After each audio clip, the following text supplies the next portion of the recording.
Read updates in Chinese. An analysis of 44,672 coronavirus patients in China whose diagnoses were confirmed by laboratory testing has found that 1,023 had died by February 11.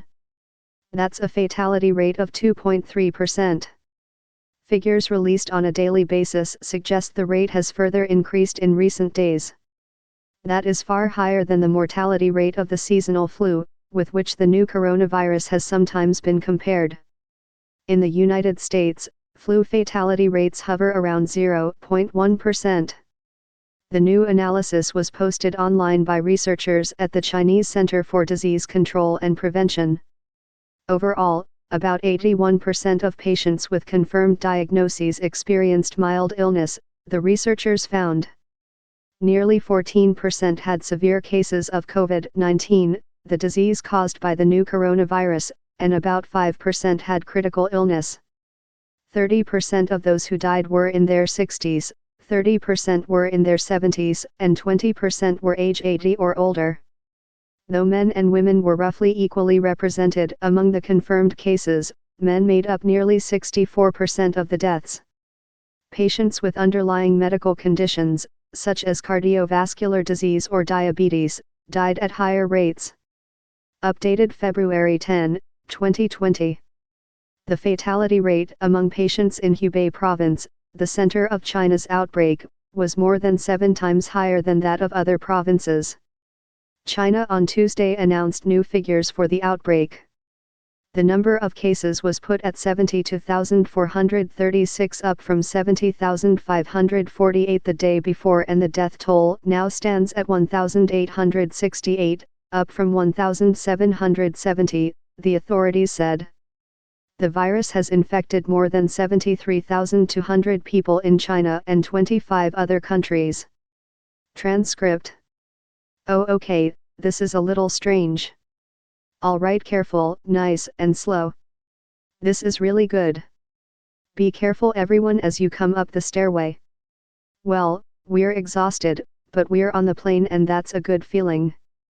Pretty miserable wearing these masks though. A day before 328 Americans were to be whisked away from a contaminated cruise ship in Japan, the U.S. Embassy in Tokyo told passengers that no one infected with the new coronavirus would be allowed to board charter flights to the United States.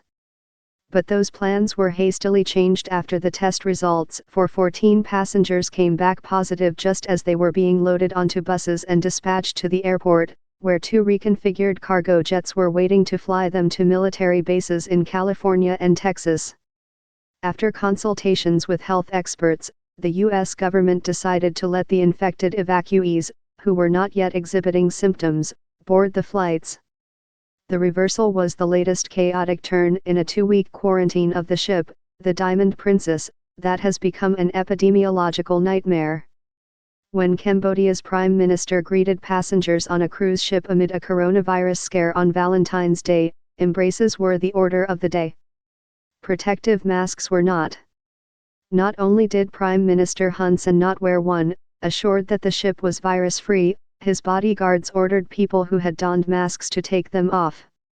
The next day, the American ambassador to Cambodia, W. Patrick Murphy, who brought his own family to greet the passengers streaming off the ship, also went maskless. We are very, very grateful that Cambodia has opened literally its ports and doors to people in need, Mr. Murphy said. 5 other ports had said no. But after hundreds of passengers had disembarked, one later tested positive for the coronavirus. Now, health officials worry that what Cambodia opened its doors to was the outbreak, and that the world may pay a price as passengers from the cruise ship Westerdam stream home. Officials are testing those passengers still on the ship, but health authorities may be hard put to trace all those who have headed back to their home. Apple said on Monday that it was cutting its sales forecast because of the coronavirus, in a sign of how the outbreak is taking a toll on manufacturing, even at one of the world's most valuable companies. The announcement came hours before China announced new figures for the outbreak. In a statement, the iPhone maker, which is heavily dependent on factories in China, said its supply of smartphones would be hurt because production was slowed by the outbreak. None of the factories that make iPhones are in Hubei province, the center of the outbreak, but travel restrictions have hindered other parts of the country as well. Production was taking longer than hoped to get back on track after the facilities reopened following the Lunar New Year holiday, the company said. Apple said it was also cutting its sales forecast because demand for its products was being hurt in China. China has been one of the Silicon Valley company's fastest growing and largest markets. Apple's warning is significant because it is a bellwether of global demand and supply of products. The company said it was fundamentally strong, and this disruption to our business is only temporary. Reporting and research was contributed by Hannah Beach, Richard C. Paddock, Motoko Ridge, and Daisuke Wakabayashi.